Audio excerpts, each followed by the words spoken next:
Vate a morir de hambre, vieja arrimada, me gritó mi hija tras quedarse con 8 millones y la casa.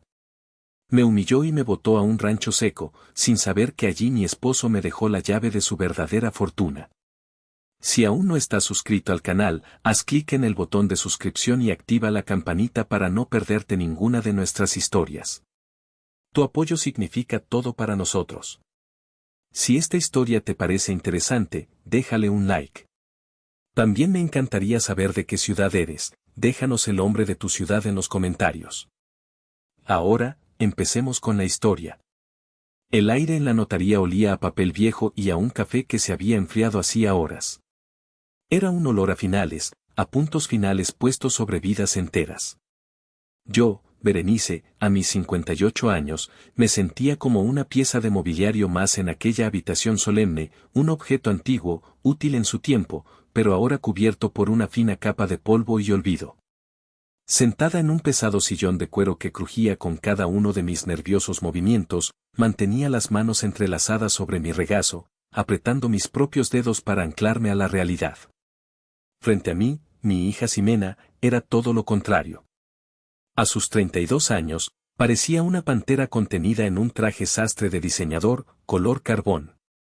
Su postura era impecable, su espalda recta como una regla, y en sus ojos oscuros no había ni una pizca de duelo, solo una afilada y depredadora expectación. No lloró en el funeral de su padre, y no iba a llorar ahora. El luto, para ella, era una debilidad, una distracción del verdadero negocio. El notario, un hombre de hombros caídos y lentes gruesos, carraspeó, y el sonido retumbó en el silencio opresivo. Procederé a la lectura de la última voluntad del señor Leandro Torres, dijo, con una voz monótona que parecía lijar los bordes de cada palabra. Mi corazón comenzó a latir con un ritmo pesado y sordo en mi pecho. 35 años. 35 años casada con Leandro. Le había entregado mi juventud, mis sueños de tener un pequeño taller de costura, mi energía entera.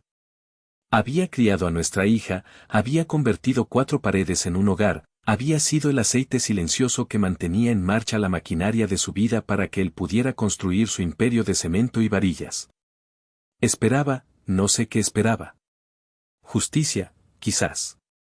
Reconocimiento. La mitad de lo que habíamos construido juntos. El notario continuó, desgranando términos legales que flotaban en el aire como ceniza. Acciones, bonos, cuentas de inversión, todo fluía en una dirección. A mi única hija, Ximena Torres, le lego la totalidad de mis participaciones en Construcciones Torres del Norte, así como el contenido íntegro de todas las cuentas bancarias. Fondos de inversión y valores asociados a mi nombre.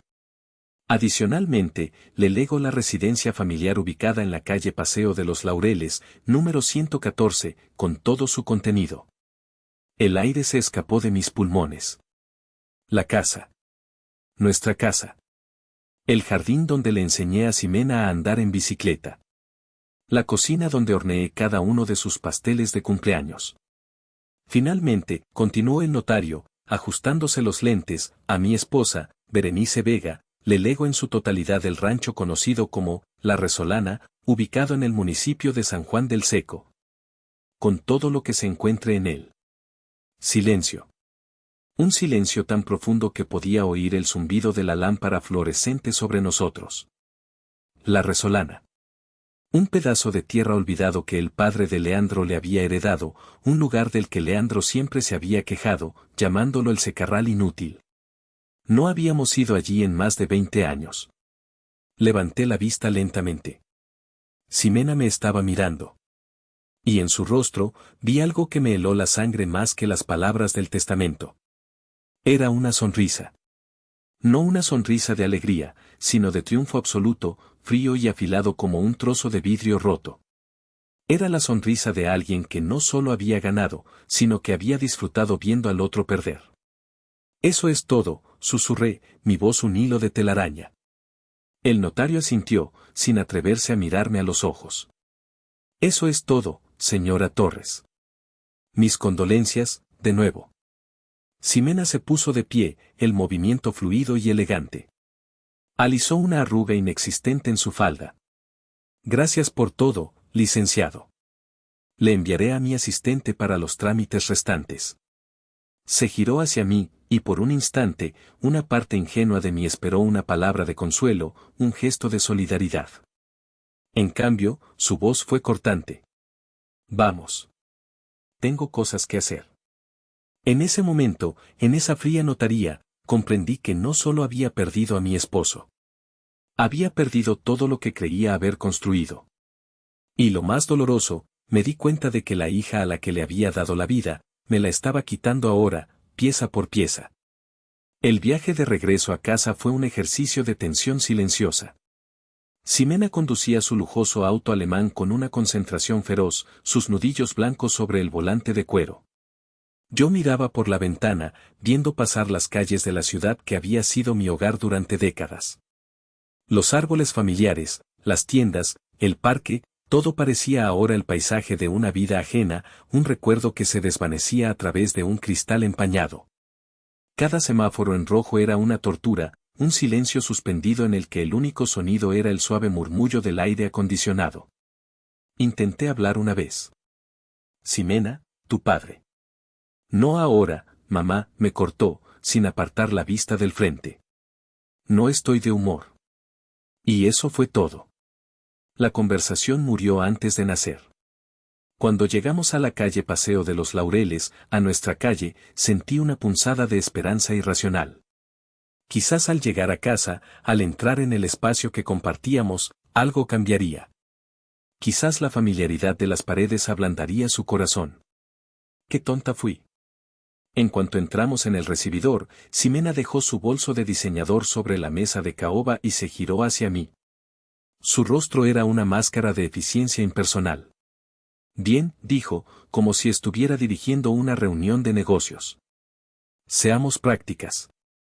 Caminó hacia el armario del recibidor, sacó una de las cajas de cartón vacías que guardábamos para el reciclaje y me la arrojó a los pies.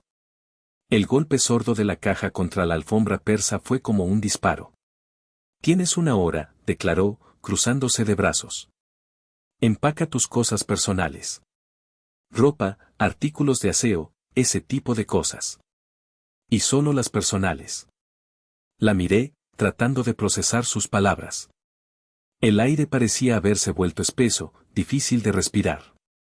¿Qué quieres decir, Ximena? Esta es mi casa.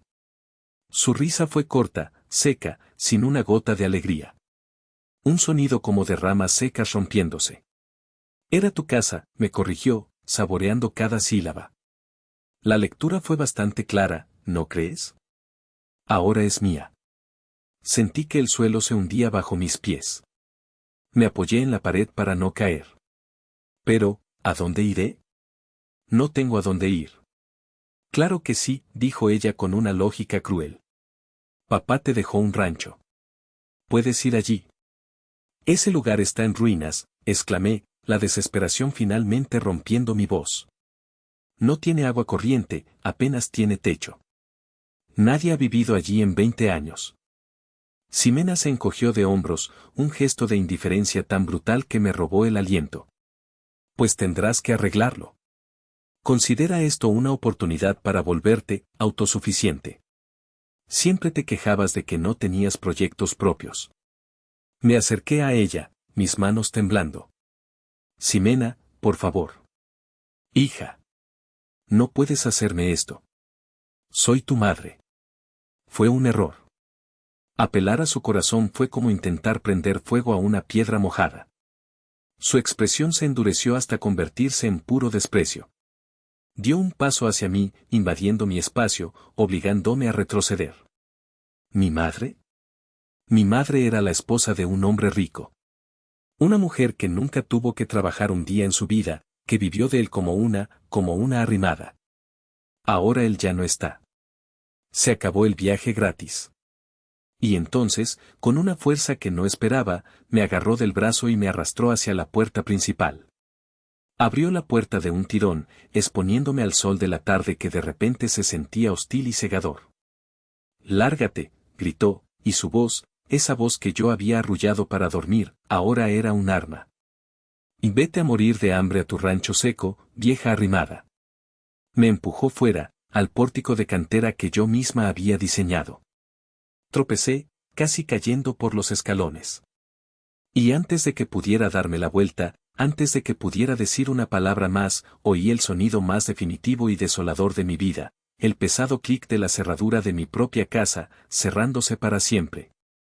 Allí, de pie en la acera, con el sol de la tarde calentando mi nuca y un vacío helado expandiéndose en mi pecho, los años se desmoronaron. El presente era tan insoportablemente doloroso que mi mente, en un acto de autodefensa, huyó hacia el pasado, buscando pruebas, buscando el momento exacto en que todo empezó a pudrirse. Y aterrizó, como siempre lo hacía, en una Nochebuena de hacía unos 5 años. La memoria era tan vívida que casi podía oler el aroma complejo y profundo del mole poblano que había llenado la casa. No era un mole cualquiera. Era la receta de mi abuela, un secreto familiar transmitido de madre a hija, un poema culinario que requería más de 30 ingredientes y 3 días de preparación. El tostado de los chiles, el molido de las especias, el hervor lento y cuidadoso del chocolate y las almendras, cada paso era un ritual, un acto de amor. Lo preparaba solo una vez al año, para la cena de Navidad, como mi ofrenda a la familia. Ese año, Ximena, recién ascendida en su prestigioso bufete de abogados, había decidido que nuestra cena familiar íntima no era suficiente. Mamá, voy a invitar a algunos socios y clientes importantes, me había anunciado una semana antes, sin preguntarme. Necesito que vean el lado, tradicional y familiar, de la firma. Es bueno para los negocios. Así que mi ritual de amor se convirtió en una actuación para extraños. Me esforcé el doble. Puse la mesa con la vajilla de plata que solo usábamos en ocasiones especiales, saqué los manteles de lino bordados a mano por mi madre. La casa brillaba, olía a canela, anís y a hogar. Los invitados llegaron, un grupo de hombres y mujeres elegantes con trajes caros y sonrisas calculadas. Los recibí, les ofrecí ponche, les sonreí, sintiéndome como una extraña en mi propia casa. Leandro, mi esposo, estaba en su elemento, estrechando manos, contando anécdotas, el perfecto anfitrión. Ximena se movía entre ellos como una reina, aceptando cumplidos sobre su hermosa casa.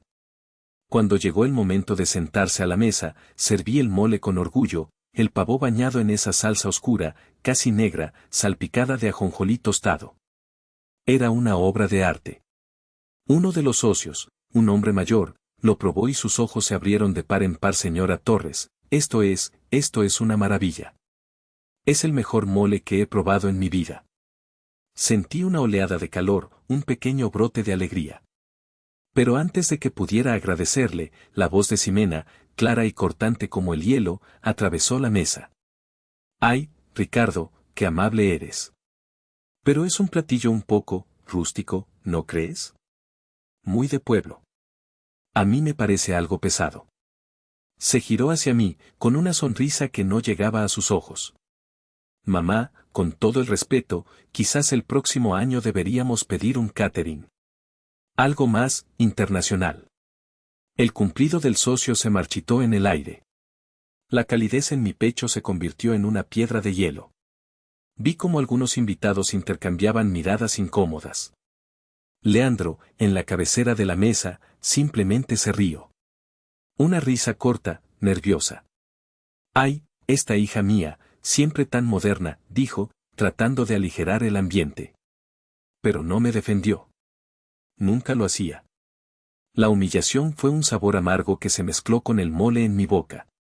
Pero la noche no había terminado. Media hora después, mientras los invitados aún estaban en la mesa, sonó el timbre. Era un repartidor. Con 2 cajas grandes de pizza. Pizza para todos, anunció Ximena con una alegría forzada. Para los que prefieran algo menos intenso. Fue como una bofetada en público. Nadie tocó más el mole. La conversación se desvió hacia temas de negocios, viajes a Europa, cosas de las que yo no sabía nada. Me quedé sentada en mi lugar, sonriendo, asintiendo, mientras por dentro me desmoronaba. Me convertí en invisible en mi propia fiesta, la cocinera anónima cuyo esfuerzo acababa de ser descartado como basura. Más tarde esa noche, después de que el último invitado se fue, me encontré sola en la cocina. La enorme olla de mole estaba casi llena. Las cajas de pizza vacías se desbordaban del bote de basura. Leandro entró, se sirvió un vaso de agua y me vio de pie, mirando la olla. No te lo tomes tan a pecho, Berenice, dijo, su voz cansada. Ya sabes cómo es Ximena. Es ambiciosa. Quiere impresionar. No lo hizo con mala intención. Me humilló, Leandro, susurré. Él suspiró, un suspiro de hombre que no quiere problemas. No seas tan sensible. Fue solo una cena. Pero no era solo una cena. Era un patrón. Era el resumen de mi vida. Mi esfuerzo, mi amor, mi dedicación, todo era rústico, de pueblo, algo que debía ser reemplazado por una versión más moderna, más eficiente, algo que se pudiera pedir por teléfono. Allí, en la acera, expulsada de mi casa, esa memoria no se sentía como un recuerdo. Se sentía como una profecía que finalmente se había cumplido. Siempre me habían visto así, como algo reemplazable. Y ahora, simplemente, lo habían hecho. No recuerdo cómo llegué al rancho. Supongo que un taxi me trajo, un viaje silencioso y borroso a través de carreteras que se volvían cada vez más polvorientas y solitarias. El sol se estaba poniendo cuando el coche se detuvo frente a una cerca de alambre caída y un portón de madera que colgaba de un solo gozne. Aquí es, señora, dijo el taxista, su voz teñida de una lástima que me resultó insoportable. Le pagué con los últimos billetes que tenía en la cartera y me bajé. El taxi se fue, levantando una nube de polvo rojizo que tardó una eternidad en asentarse, dejándome en un silencio tan profundo que zumbaba en mis oídos. Frente a mí estaba, la resolana. Y era peor de lo que recordaba. Mucho peor. La casa era una construcción de adobe que parecía encorvada sobre sí misma, como un anciano derrotado por el peso de los años. El techo de teja estaba lleno de agujeros, con varias tejas rotas esparcidas por el suelo. Las ventanas eran cuencas vacías, sin vidrios, con los marcos de madera carcomidos. La pintura blanca de la fachada era un fantasma, una memoria de color sobre las paredes agrietadas. El jardín era un enredo de hierbajos secos, huizaches espinosos y el esqueleto de un rosal que había perdido la batalla hacía mucho tiempo. Empujé el portón, que protestó con un gemido metálico, y caminé por el sendero cubierto de maleza hacia la casa. La puerta principal no tenía cerradura, estaba hinchada por la humedad y encajada en el marco. Tuve que empujar con todo mi cuerpo para abrirla. El interior olía a polvo, a encierro, a excrementos de ratón y a la tristeza de lo abandonado. La única habitación era un espacio grande y vacío, con un suelo de baldosas de barro rotas y una chimenea ennegrecida en una esquina. Unos pocos muebles destartalados, cubiertos por sábanas que alguna vez fueron blancas, se acurrucaban en el centro como un rebaño asustado, una mesa coja, dos sillas desvencijadas, el armazón de una cama de latón oxidado. Caminé por la habitación, mis pasos levantando pequeñas nubes de polvo que bailaban en los últimos rayos de luz que se colaban por las ventanas rotas. Vi una telaraña, una obra maestra de ingeniería que ocupaba toda una esquina del techo.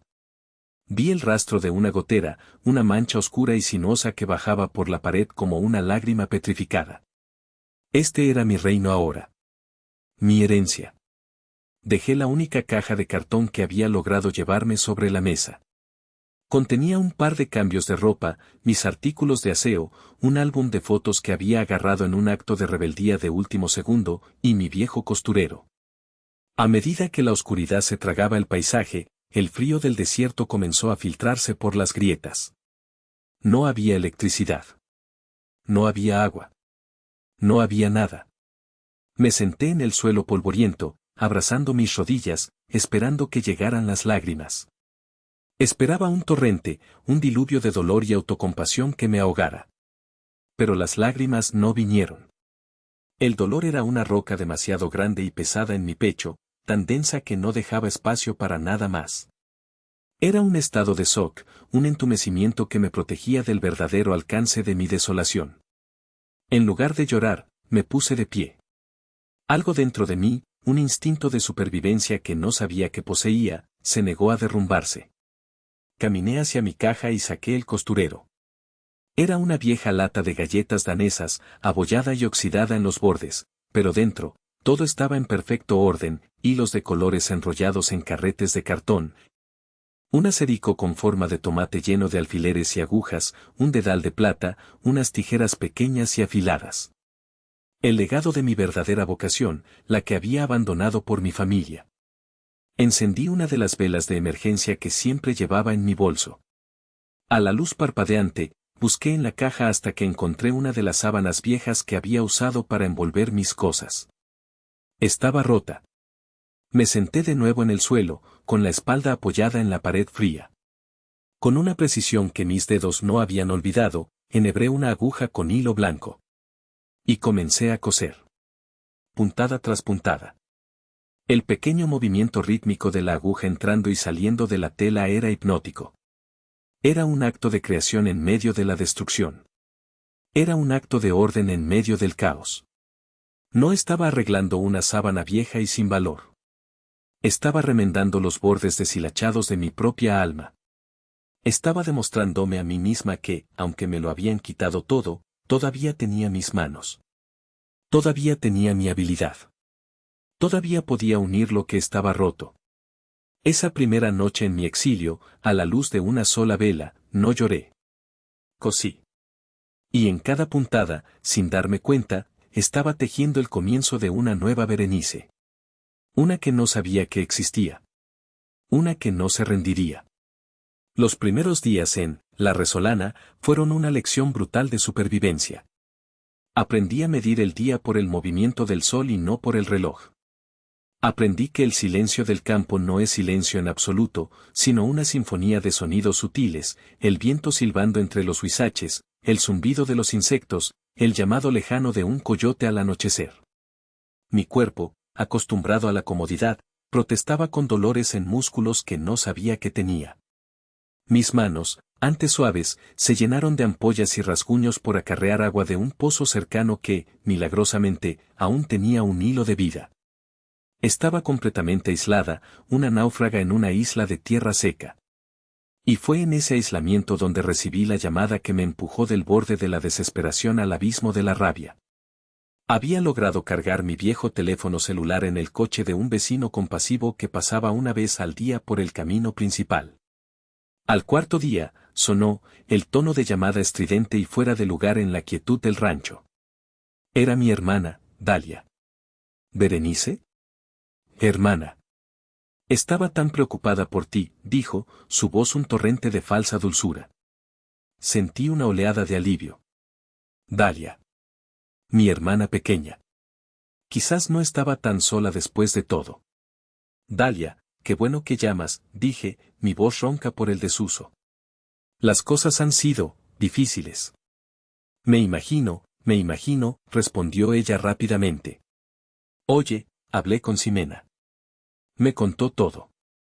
El alivio se congeló en mis venas. ¿Qué te contó? Hubo una pausa, cargada de un juicio que podía sentir a través de la línea telefónica. Pues, me contó cómo te pusiste en la notaría. Que hiciste una escena terrible, gritando que Leandro te había dejado en la calle. Berenice, ¿cómo pudiste? El hombre acaba de morir. Un poco de respeto, por favor. Me quedé sin palabras. La mentira era tan audaz, tan completa, que me dejó sin aire. Dalia, eso no es verdad. Yo no dije una palabra. Fue. Y también me dijo, me interrumpió, su tono volviéndose más agudo, que has estado acosándola. Llamándola a todas horas, exigiéndole dinero. Dice que incluso la amenazaste con demandarla. Berenice, es tu hija. ¿Qué te pasa? ¿El dolor te ha vuelto loca? Son mentiras, grité, y el sonido de mi propia voz me sorprendió. Todo es mentira. Ella me echó de mi casa. Me arrojó a la calle como a un perro. Ay, por favor, no exageres, dijo Dalia con un suspiro de fastidio. Ximena dijo que te ofreció quedarse con ella, pero que tú, en tu orgullo, te negaste y te fuiste a ese rancho para hacerte la víctima. Dijo que estás tratando de manipular a toda la familia para ponerlos en su contra.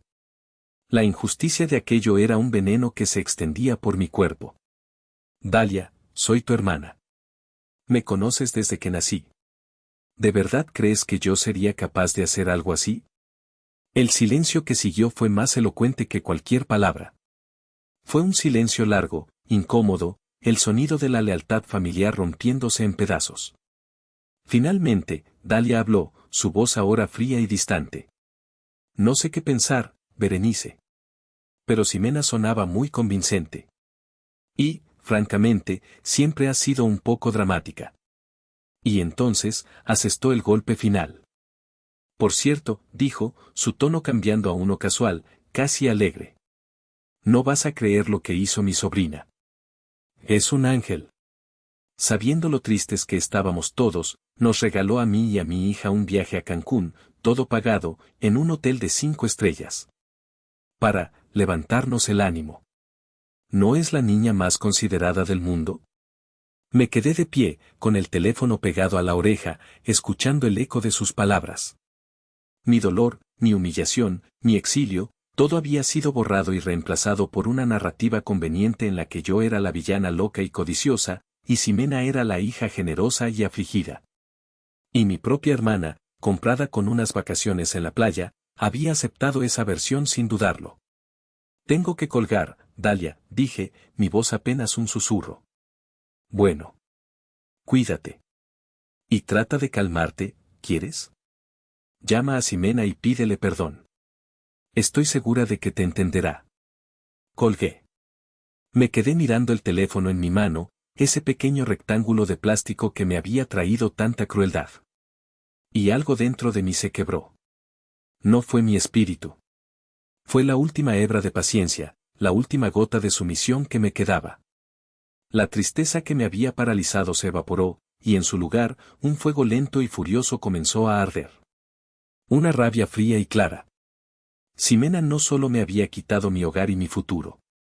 Me estaba robando mi pasado, mi reputación, mi nombre. Estaba tratando de borrarme. Y en ese momento, en medio de la desolación de La Resolana, tomé una decisión. No me iba a dejar borrar. Si Ximena había declarado la guerra, entonces guerra tendría. Pero yo no iba a pelear con sus armas, con gritos y mentiras. Iba a pelear con las mías, con la paciencia, la resistencia y la inteligencia que ella siempre había despreciado. Una semana después de la llamada de Dalia, cuando ya había aceptado mi soledad como una armadura, apareció una figura en el polvoriento camino de entrada. Era un hombre mayor, encorvado por los años pero con un paso firme. Llevaba un sombrero de paja gastado, camisa de trabajo y guaraches. A medida que se acercaba, lo reconocí. Era don Silvestre, el antiguo capataz del rancho. Había trabajado para el padre de Leandro y se había retirado hacía más de una década. Señora Berenice, dijo, quitándose el sombrero en un gesto de respeto que casi me hizo llorar. Me enteré de lo del patrón Leandro. Lo siento mucho. Gracias por venir, don Silvestre, respondí, mi voz agradecida. Y también me enteré de que está usted aquí, continuó, sus ojos pequeños y sabios recorriendo el estado ruinoso de la casa. No es justo. Esto no está bien. Su simple validación, el reconocimiento de la injusticia por parte de un extraño, fue un bálsamo para mi alma herida. La vida es así a veces, dije, encogiéndome de hombros. Él no aceptó mi resignación. La vida es lo que uno hace con la tierra que le toca, señora. Y esta tierra es especial. Durante las siguientes semanas, don Silvestre se convirtió en mi única compañía, mi inesperado aliado. Venía cada 2 o 3 días. A veces me traía un poco de queso fresco de su rancho o tortillas recién hechas por su esposa. Otras veces, simplemente venía a trabajar. Con una habilidad asombrosa, reparó la bomba manual del pozo, logrando que el agua fluyera con más fuerza. Parcheó el agujero más grande del techo con unas tejas viejas que encontró. Me enseñó a reconocer las plantas del desierto, cuáles eran medicinales y cuáles era mejor evitar. Nunca hablaba directamente de Ximena o del testamento. Hablaba de la tierra. Un día, mientras estábamos sentados en el porche improvisado, bebiendo un café de olla que había aprendido a hacer en la chimenea, señaló hacia el horizonte, hacia las colinas secas y pedregosas. La gente ve este lugar y piensa que no vale nada, dijo, con la voz grave. Ven polvo y espinas. Pero no saben mirar. El padre de su esposo, el viejo don Arnulfo, él sí sabía. Él decía que la verdadera riqueza no es la que crece encima de la tierra, sino la que corre por debajo. Me quedé pensando en sus palabras. ¿Agua? Pregunté. Don Silvestre sonrió, una red de arrugas formándose alrededor de sus ojos. El agua es vida, señora. Pero a veces, la vida necesita una llave para ser liberada. Era un hombre de metáforas y acertijos, un guardián de la sabiduría antigua del campo. Sus visitas eran como lluvia fina sobre mi espíritu reseco. Me dio consejos prácticos que me ayudaron a sobrevivir, pero más importante, me dio algo en que pensar más allá de mi propio dolor. Me obligó a mirar el rancho no como mi prisión, sino como un misterio. Sus historias sobre el padre de Leandro pintaban la imagen de un hombre muy diferente a mi esposo. Don Arnulfo había sido un hombre de la tierra, alguien que la entendía y la respetaba. Leandro, en cambio, siempre había huido de ella, buscando su fortuna en el concreto y el acero de la ciudad. Su esposo era un buen hombre, pero nunca tuvo la paciencia de su padre, me dijo don Silvestre una tarde mientras arreglábamos una cerca. Quería resultados rápidos. El campo no funciona así. El campo recompensa al que espera, al que observa, al que escucha. Escuchar. La palabra se quedó conmigo. Comencé a caminar por el rancho todos los días. Al principio, solo veía lo que cualquier otro vería, aridez, abandono. Pero poco a poco, empecé a notar los detalles. La forma en que ciertas plantas crecían en patrones específicos. El color diferente de las rocas en una pequeña cañada. El sonido hueco que hacía el suelo en una parte particular del terreno, cerca de un viejo mezquite que parecía tener cientos de años. Don Silvestre nunca me dijo qué buscar. Solo me enseñó a mirar. Y en ese proceso, sin darme cuenta, estaba cambiando. La mujer de ciudad, la esposa dependiente, estaba desapareciendo. En su lugar, estaba naciendo una mujer que sentía el sol en su piel y el polvo en sus pulmones, una mujer que aprendía el lenguaje silencioso de la tierra. Una tarde, don Silvestre me trajo un regalo. Era un pico y una pala, viejos pero resistentes. A veces, para encontrar agua, hay que estar dispuesto a cavar, dijo simplemente, y se fue. Esa noche, no pude dormir. Las palabras de don Silvestre, la verdadera riqueza corre por debajo, la vida necesita una llave, hay que estar dispuesto a cavar, daban vueltas en mi cabeza. Formando una constelación de pistas que apuntaban a algo que aún no podía comprender. Pero por primera vez, sentí que no estaba en un exilio. Estaba en una búsqueda. Y la tierra bajo mis pies guardaba un secreto que esperaba ser descubierto. El verano llegó con una furia implacable. El sol no era un calor que abrasaba, sino un martillo que golpeaba la tierra sin piedad. El cielo, de un azul pálido y sin nubes, parecía una tapa de metal al rojo vivo. Y con el calor, llegó la noticia que se convirtió en el único tema de conversación en la región, la sequía. Mi pequeño radio de pilas, mi único vínculo con el mundo exterior, se convirtió en un heraldo del apocalipsis. Cada día, la voz grave del locutor pintaba un cuadro cada vez más sombrío. La presa de San Juan, que abastece a 5 municipios, se encuentra al 12% de su capacidad, un mínimo histórico, decía una mañana. El gobierno del estado ha declarado el estado de emergencia agrícola. Se reporta la muerte de miles de cabezas de ganado por falta de agua y forraje, anunciaba al día siguiente. Las noticias se convirtieron en la banda sonora de mi vida. Escuchaba hablar de agricultores que lo habían perdido todo, de comunidades enteras donde el agua solo llegaba en pipas una vez por semana. El agua se había convertido en el nuevo oro. Las disputas por los derechos de los pozos se volvían violentas. Las grandes empresas embotelladoras eran vistas como villanos que robaban el último recurso vital de la tierra. Desde mi rancho, yo era una espectadora de esta catástrofe a cámara lenta. Mi pozo, gracias a las reparaciones de don Silvestre, seguía dándome lo suficiente para beber, para mi pequeño huerto de supervivencia y para mis gallinas. Era un lujo que me hacía sentir a la vez afortunada y culpable.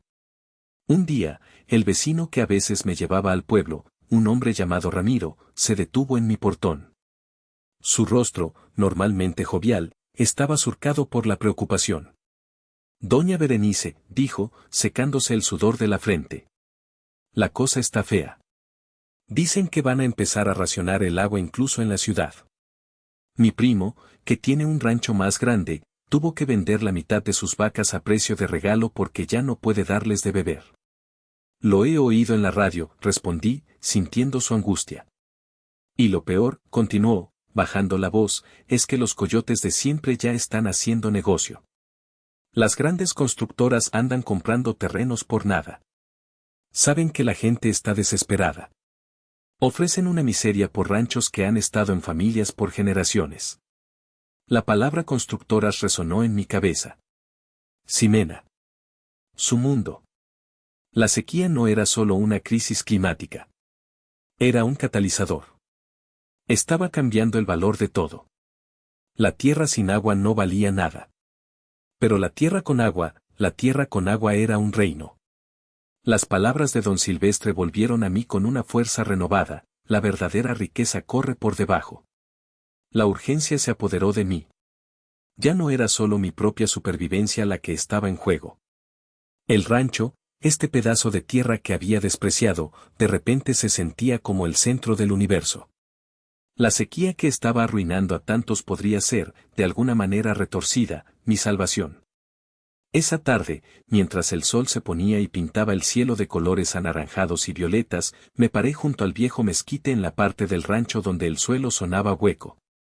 Puse mi mano sobre la tierra seca y agrietada. Estaba caliente al tacto. Cerré los ojos y traté de escuchar, como me había dicho don Silvestre. Traté de sentir el pulso de la tierra. Y por un instante, o quizás solo fue mi imaginación desesperada, me pareció sentir una vibración leve, un murmullo profundo y antiguo que venía de las entrañas del mundo. La sequía había creado el escenario. Don Silvestre me había dado las pistas. Y el pico y la pala que me había regalado estaban apoyados contra la pared de la casa, esperando. El misterio de la resolana ya no era una curiosidad. Se había convertido en una necesidad. Tenía que saber qué secreto guardaba mi herencia. Tenía que saberlo antes de que fuera demasiado tarde. La decisión estaba tomada. A la mañana siguiente, antes de que el sol comenzara a castigar, me dirigí a la vieja bodega contigua a la casa.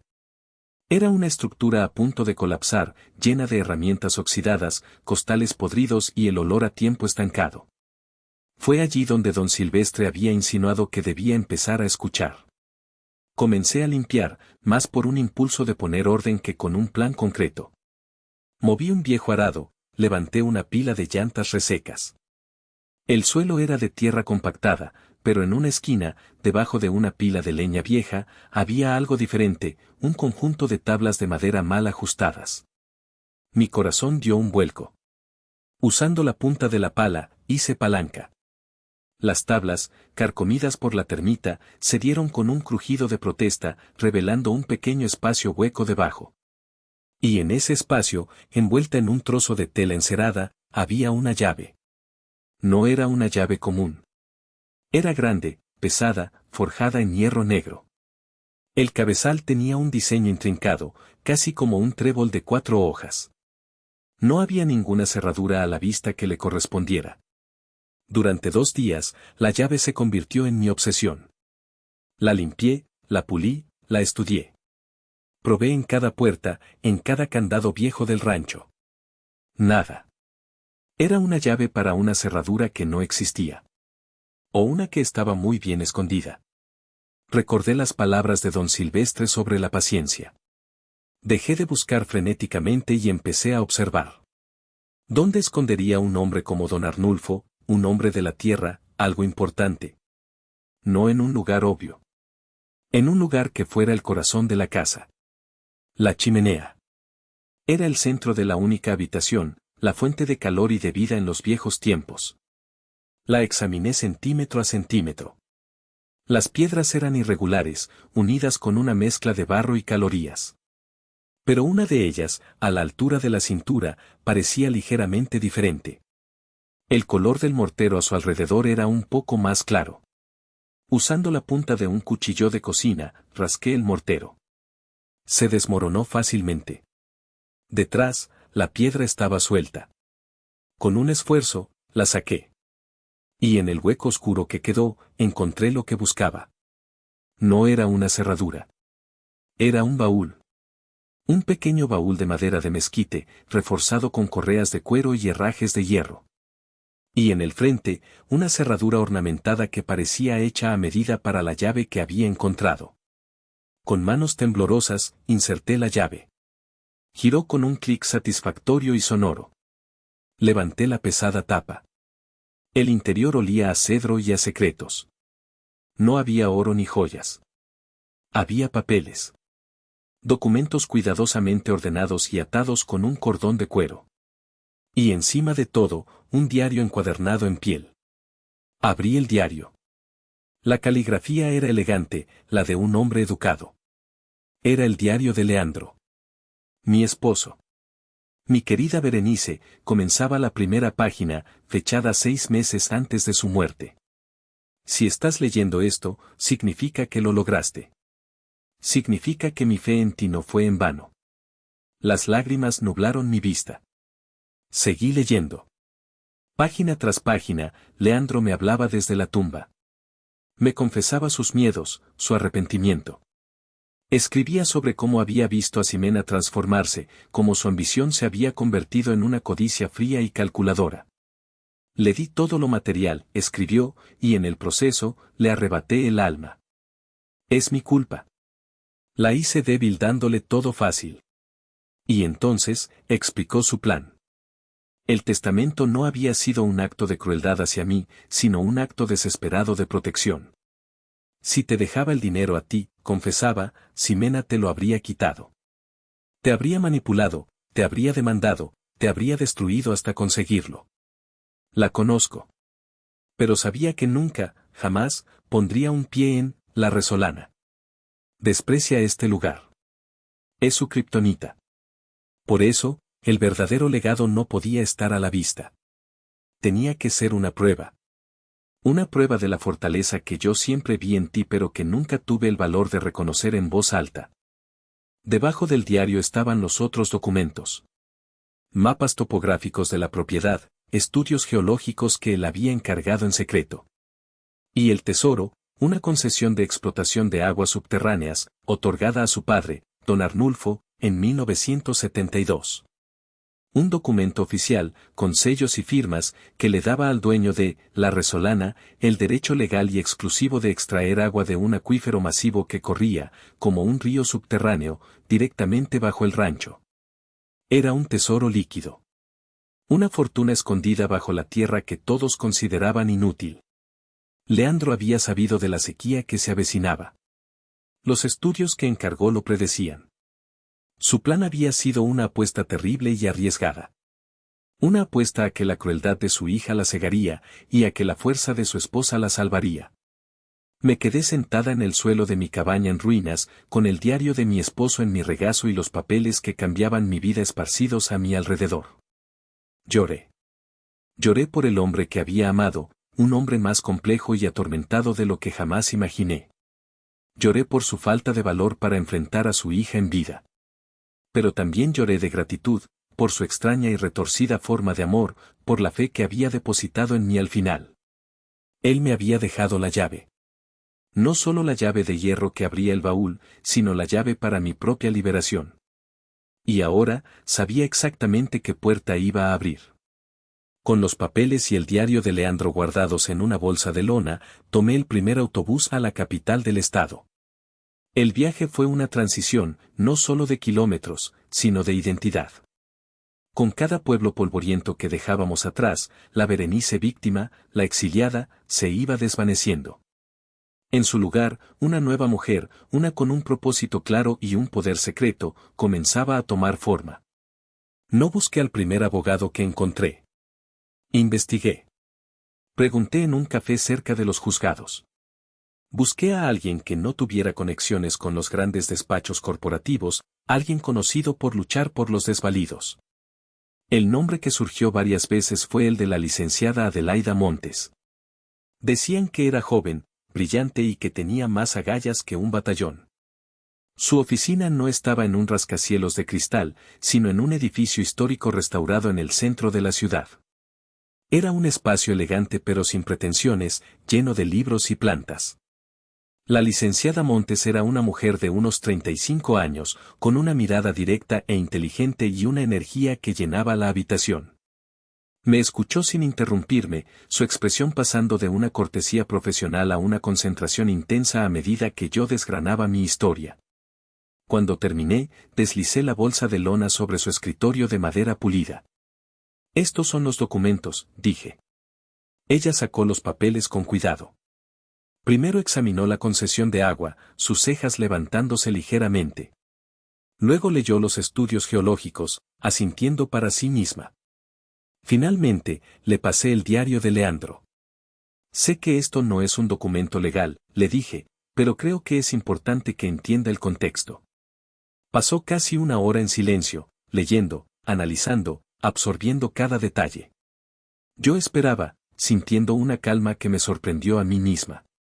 Por primera vez en meses, no estaba sola en esto. Finalmente, Adelaida Montes levantó la vista. Sus ojos ya no eran solo inteligentes, brillaban con una luz de indignación y estrategia. Señora Torres, dijo, y su voz era firme, lo que su hija hizo no solo es moralmente reprobable, es de una estupidez monumental. Y lo que su esposo hizo, fue la partida de ajedrez más arriesgada y brillante que he visto en mi vida. Se reclinó en su silla. Esta concesión, dijo, golpeando suavemente el viejo documento con la punta de un bolígrafo, es perfectamente legal y está blindada. Fue otorgada antes de las nuevas leyes de aguas nacionales, lo que la hace aún más valiosa. Es un derecho adquirido, prácticamente inexpugnable. ¿Qué significa eso, exactamente?, pregunté. Significa que usted, y solo usted, tiene el derecho de explotar uno de los acuíferos más grandes de la región. En medio de la peor sequía del siglo, explicó, una sonrisa formándose en sus labios. Señora, usted no tiene un rancho. Usted tiene un tesoro. Un tesoro que vale mucho más que los 160 millones de pesos que heredó su hija. Se puso de pie y comenzó a caminar por la oficina, su mente trabajando a toda velocidad. He estado siguiendo la crisis. Sé de varios proyectos de desarrollo masivos que están paralizados por la falta de agua. Sé de municipios enteros que pagarían una fortuna por un suministro garantizado. El valor de esto es incalculable. Conservadoramente, estamos hablando de unos 400 o 500 millones de pesos. Quizás más. La cifra era tan astronómica que apenas podía procesarla. Adelaida se detuvo frente a mí. Tenemos dos opciones, dijo. Podemos vender los derechos a la mejor oferta y usted podría vivir como una reina por el resto de su vida. O, podemos hacer algo mucho más interesante. ¿Qué propone?, susurré, cautivada por su energía. Proponemos crear una empresa. Aguas de la Resolana. No solo vendemos el agua, la gestionamos. Nos convertimos en el jugador clave de la región. Negociamos contratos, no solo con las grandes corporaciones, sino también con las cooperativas de pequeños agricultores. Nos convertimos en una solución, no solo en un cheque. Me miró fijamente. La pregunta es, señora Torres, ¿quiere usted el dinero o quiere el poder? El poder de reconstruir su vida en sus propios términos y, de paso, cambiar el destino de toda una región. En su pregunta, vi el reflejo de la mujer que había estado cosiendo en la oscuridad, la que había aprendido a escuchar a la tierra. La respuesta fue fácil. Quiero el poder, dije, mi voz firme por primera vez. Quiero construir algo. Algo que perdure. Adelaida Montes sonrió de oreja a oreja. Excelente, dijo, extendiendo su mano. Porque creo que vamos a disfrutar mucho esto. Ahora, hablemos de estrategia. Es hora de que el mundo conozca a la verdadera dueña del agua. Mientras yo, en la capital, trazaba los planos de mi nuevo futuro. Ximena, en su propio universo de lujo y arrogancia, estaba ocupada cavando su propia tumba. La escena era un cóctel exclusivo en el penthouse que había comprado en el edificio más caro de la ciudad. Las vistas panorámicas de las luces nocturnas eran espectaculares, pero la atmósfera era tensa. Un grupo de inversionistas de rostro adusto, hombres y mujeres con trajes impecables y relojes que costaban más que un coche, rodeaban a Ximena. Ella, con una copa de champán en la mano y una sonrisa que no le llegaba a los ojos, trataba de mantener la calma. Había apostado todo a un solo proyecto, la Reserva de los Tres Valles, un desarrollo turístico ecológico de ultralujo. Villas privadas, campo de golf, spa, todo en medio del paisaje semidesértico que ahora estaba de moda. Había invertido la mayor parte de su herencia y había convencido al banco de darle un préstamo gigantesco, usando la reputación del nombre de su padre como garantía. El problema era que su paraíso ecológico tenía la misma sed que el resto de la región. Ximena, seamos francos, dijo un inversionista llamado Fausto, un hombre con cabello plateado y una reputación de ser implacable. Tus proyecciones son impresionantes. El diseño es impecable. Pero todo esto, dijo, haciendo un gesto hacia los planos extendidos sobre una mesa de cristal, depende de una cosa que no tienes, agua. El suministro de agua está prácticamente asegurado, Fausto, mintió Ximena con una confianza que no sentía. Su voz era suave, seductora, el tono que usaba para cerrar tratos. Estamos en las negociaciones finales con el municipio para la perforación de pozos profundos. Es solo cuestión de papeleo. Era una mentira desesperada. Había gastado una fortuna en estudios geológicos privados. Todos habían llegado a la misma conclusión. La tierra que había comprado para su resort era tan seca por debajo como por encima. El municipio le había negado los permisos de perforación, citando la emergencia por la sequía. Su proyecto estaba varado, sangrando dinero cada día en intereses y gastos preliminares. Otro inversionista, una mujer más joven llamada Rebeca, la miró con escepticismo. He oído que la situación es crítica. Que el gobierno está considerando cancelar todos los nuevos permisos de construcción hasta que pase la crisis. ¿Qué pasa si ese papeleo no se resuelve? Rebeca, querida, respondió Ximena, con un toque de condescendencia, en este negocio, todo es negociación. Tengo a los mejores abogados, a los mejores contactos. El agua aparecerá. Siempre lo hace para la gente que sabe cómo buscarla. Pero por dentro, el pánico era un animal enjaulado arañando sus costillas. Había subestimado la sequía. Había subestimado la burocracia.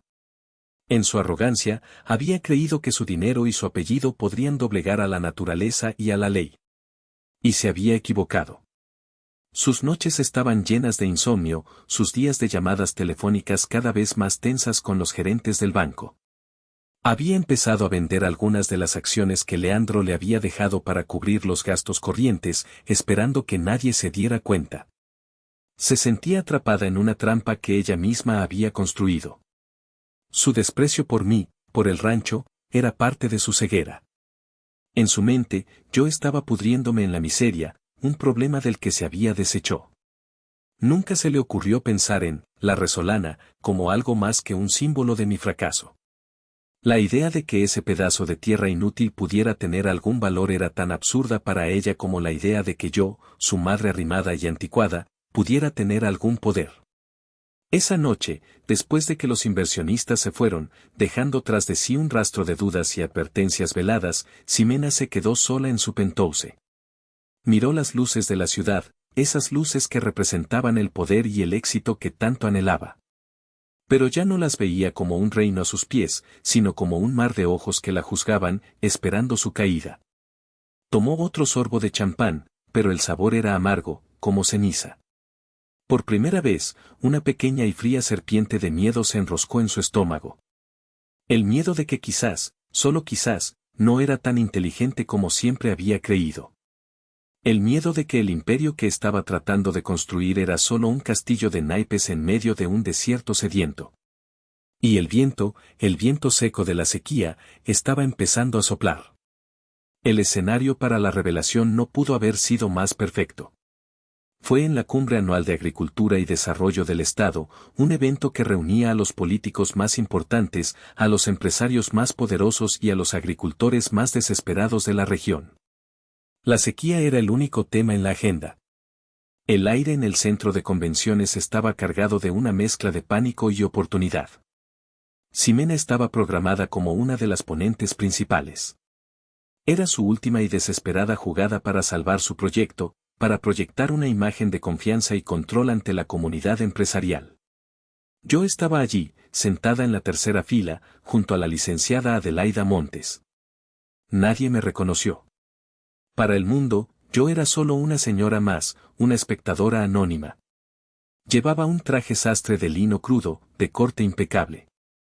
Lo había diseñado y cosido yo misma en las últimas semanas. Cada puntada había sido una meditación, un acto de tejer mi nueva identidad. No era la ropa de una víctima. Era la armadura de una reina. Cuando Ximena subió al escenario, dominó el espacio. Se veía poderosa, con un vestido rojo vibrante y un discurso lleno de gráficos y proyecciones optimistas. Habló de sostenibilidad, de innovación, de cómo la reserva de los Tres Valles sería un modelo de desarrollo para el futuro. Era una actuación brillante, una mentira magnífica. Y en cuanto al desafío del agua, dijo, llegando al punto crucial, les aseguro que estamos implementando una solución tecnológica de vanguardia para garantizar la total autosuficiencia de nuestro proyecto. No dijo cuál era. Porque no existía. Terminó su presentación con una ovación cortés pero escéptica. Pude ver a Fausto, el inversionista de cabello plateado, susurrando algo al oído de su vecino, ambos negando con la cabeza. Después de un par de discursos más, el secretario de Desarrollo del Estado, un hombre corpulento y solemne, subió al podio para la clausura del evento. Amigos, colegas, comenzó, su voz resonando en el auditorio. Hemos pasado el día hablando de la crisis más grande que nuestra tierra ha enfrentado en generaciones. Hemos hablado de problemas, de desafíos, de desesperación. Pero me complace anunciarles que hoy no terminaremos con palabras de preocupación, sino con una palabra de esperanza. Un murmullo recorrió la sala. Ximena, sentada en la primera fila con los otros ponentes, observaba con una mezcla de curiosidad y nerviosismo. En las últimas semanas, continuó el secretario, el gobierno del Estado ha estado trabajando en una colaboración estratégica con una nueva e inesperada entidad del sector privado. Una entidad que posee uno de los recursos hídricos más importantes y hasta ahora desconocidos de nuestra región. Hoy, esta crisis tiene una solución. Y esa solución tiene un nombre. Hizo una pausa dramática. El silencio era total. Damas y caballeros, es un honor para mí presentarles a la fundadora y presidenta de la nueva empresa que garantizará el futuro hídrico y agrícola de nuestro estado, Aguas de la Resolana. Señaló hacia una gran puerta lateral del escenario. Todas las cabezas, incluida la de Ximena, se giraron en esa dirección. La puerta se abrió. Y yo entré. Caminé hacia el centro del escenario con pasos tranquilos y deliberados. No miré a nadie más que a mi hija. Nuestros ojos se encontraron a través del auditorio. Y vi en su rostro una secuencia de emociones que nunca olvidaré. Primero, confusión. Una arruga en su frente, como si su cerebro no pudiera procesar la imagen. ¿Su madre? ¿Aquí? ¿Vestida así? Luego, incredulidad. Una negación violenta. Sus ojos se abrieron de par en par, su boca se entreabrió ligeramente. Esto no podía estar pasando. Tenía que ser una alucinación, una pesadilla. Y finalmente, cuando el secretario de Desarrollo me estrechó la mano y me cedió el podio, vi la comprensión. Una comprensión tan brutal, tan total, que pareció robarle el color del rostro, dejándola con una palidez de cera. Comprendió la verdad. El rancho seco. La vieja arrimada. La herencia inútil. Todo había sido una fachada.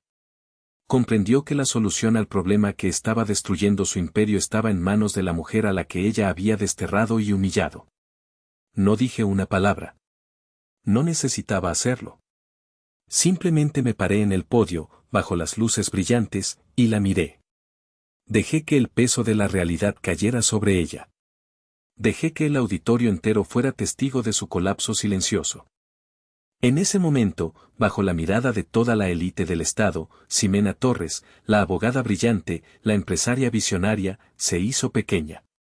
Se encogió en su asiento, su vestido rojo vibrante de repente parecía un disfraz grotesco.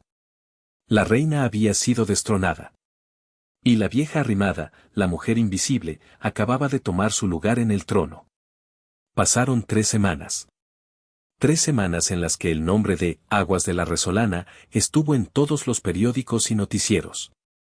Me convertí en una celebridad local de la noche a la mañana, la viuda que había heredado un tesoro escondido, la madre que había resurgido de las cenizas.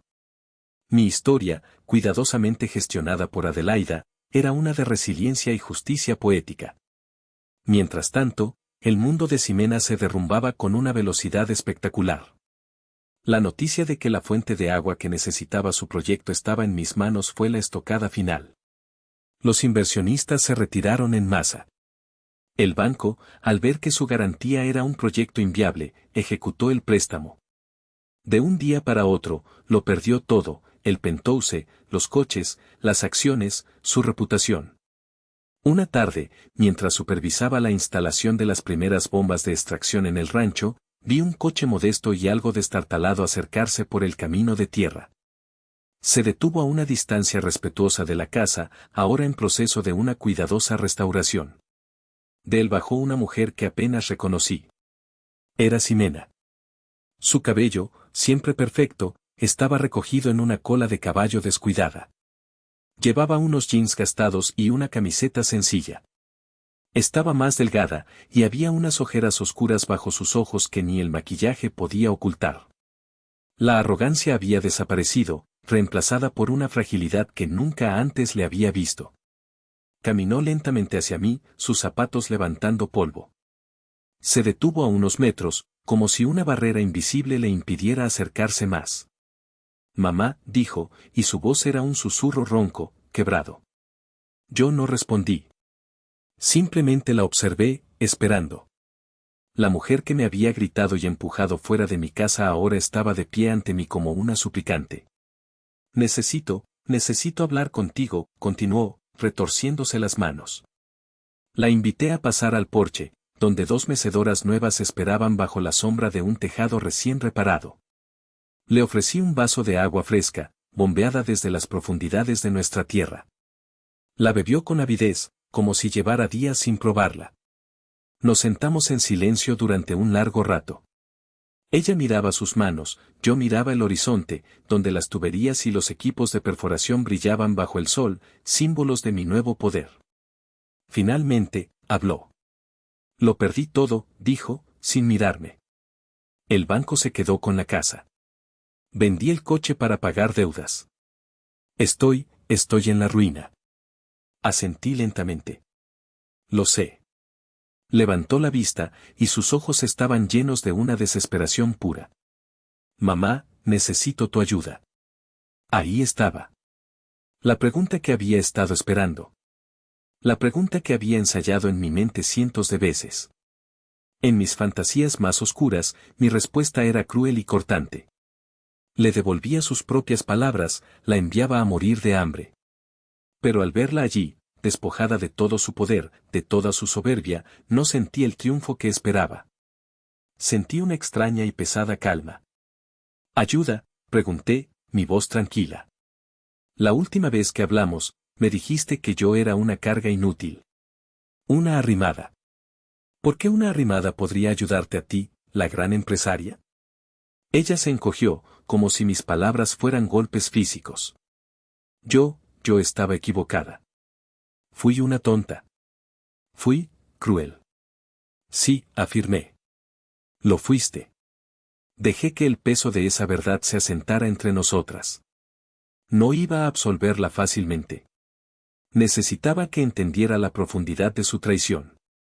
El dinero no lo es todo, Ximena, le dije, inclinándome hacia adelante. Hay algo llamado respeto. Hay algo llamado lealtad. Hay algo llamado amor de una hija. Y tú tiraste todo eso a la basura por 160 millones de pesos que ni siquiera supiste manejar. Las lágrimas comenzaron a rodar por sus mejillas. Lágrimas silenciosas, de verdadera vergüenza. Lo sé, sollozó. Lo sé. Y lo siento. Mamá, te juro que lo siento.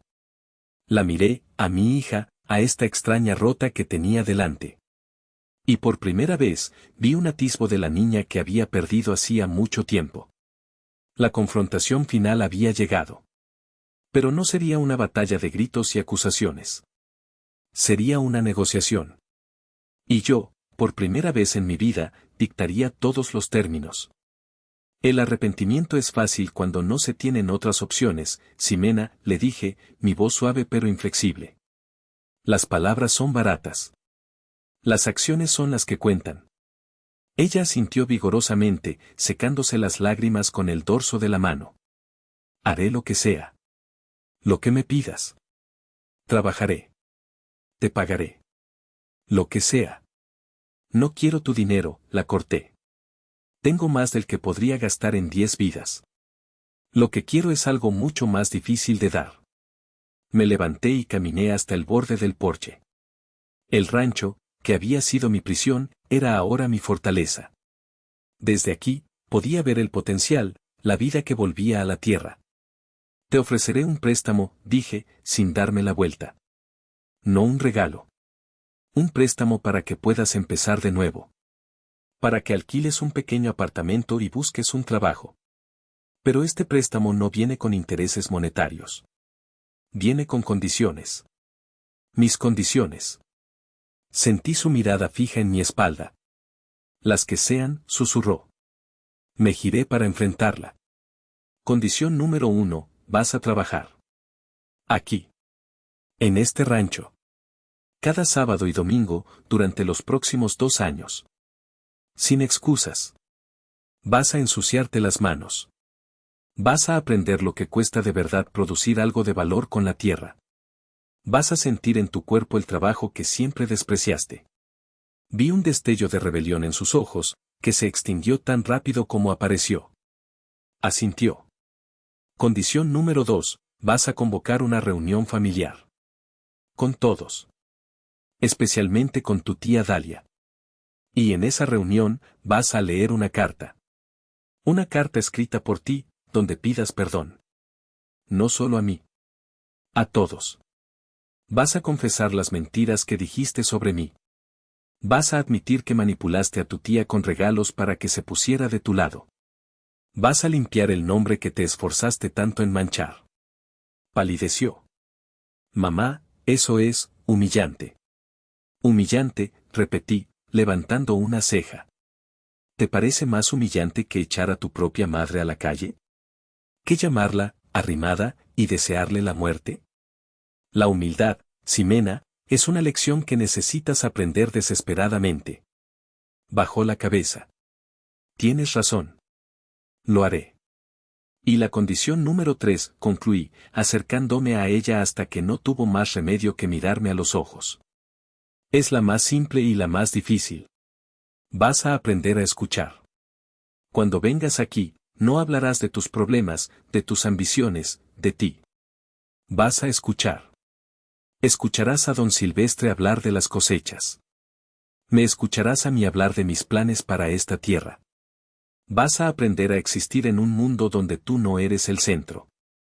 Se quedó en silencio, procesando la enormidad de lo que le estaba pidiendo. No era un castigo. Era una reeducación. ¿Aceptas mis términos?, pregunté. Tardó un momento en responder. Y cuando lo hizo, su voz era apenas audible, pero firme. Sí, mamá. Acepto. Bien, dije, volviendo a mi mecedora. Puedes empezar el próximo sábado. A las 7 de la mañana. No llegues tarde. Ese día, Ximena no se fue como una hija perdonada. Se fue como una empleada con un contrato muy estricto. La redención no iba a ser un regalo. Iba a ser el trabajo más duro de su vida. Pasó un año. Un año en el que las estaciones cambiaron sobre La Resolana, transformándola. Donde antes había polvo, ahora crecían hileras de vegetales gracias a un sistema de riego por goteo. La casa de adobe, restaurada con esmero, era un hogar cálido y acogedor. Pero la transformación más grande no fue la de la tierra, sino la de las personas. Fiel a su palabra, Ximena vino cada fin de semana. Al principio, trabajaba con una torpeza resentida. Pero poco a poco, vi cómo la tierra la cambiaba.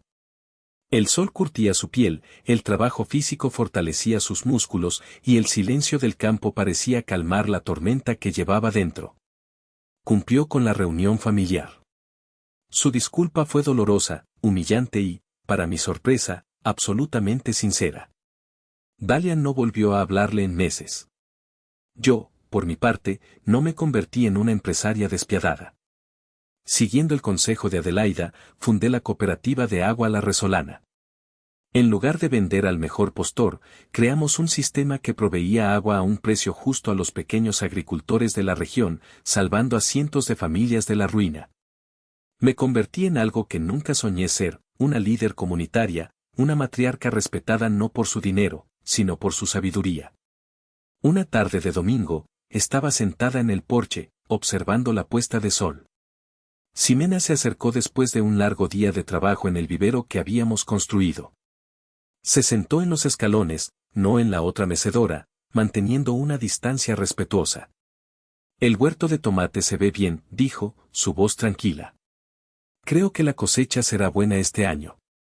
Gracias a tu trabajo, respondí. Nos quedamos en un silencio cómodo, un silencio que nunca antes habíamos compartido. Mamá, dijo de repente, ¿alguna vez te arrepientes? ¿De qué?, pregunté. De no haberme dejado caer. De haberme dado esta oportunidad. Pensé en su pregunta. Miré mi rancho, ahora lleno de vida. Miré a mi hija, ya no una extraña, sino alguien que estaba, lentamente, encontrando el camino de regreso. No sentía el rencor del pasado, ni la euforia de la victoria. Sentía paz. Una paz profunda y arraigada, como el agua que corría bajo nuestros pies. Me di cuenta de que el verdadero legado de Leandro no había sido el dinero, ni siquiera el agua. Había sido esta segunda oportunidad.